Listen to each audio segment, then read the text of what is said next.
Office of the Vice President, doon na meron tayong response sa Region 12, particularly sa province ng Sarangani at ng siyudad ng General Santos. Ang unang pumunta doon ay yung kalusugan track ng Office of the Vice President.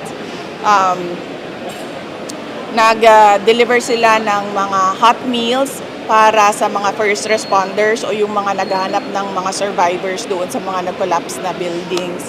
Ang sumunod na pumunta ay ang OVP Southern Mindanao Satellite Office. Nagdala sila ng mga rice boxes nila para ipamigay sa mga biktima ng lindol. Ang sumunod na naman na pumunta ay ako. Ang trabaho ko from the Office of the Vice President ay ang pakikiramay sa pamilya ng mga namatay dahil sa lindol at pagbisita sa mga pasyente na nasaktan o na-injure dahil sa lindol. At pinaabot namin yung assistance namin sa mga pamilya at pasyente.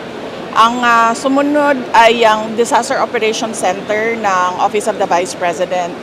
Nandun pa sila hanggang ngayon, open sila ng warehouse at kasalukuyan nilang sinusort out lahat ng rice boxes, food bags ng Office of the Vice President at yung mga pinadala ng mga donations through the Office of the Vice President. So yun, ibibigay nila yon sa mga hindi pa maabot na mga areas ngayon dahil meron pang mga areas na na-isolate dahil sa lindol.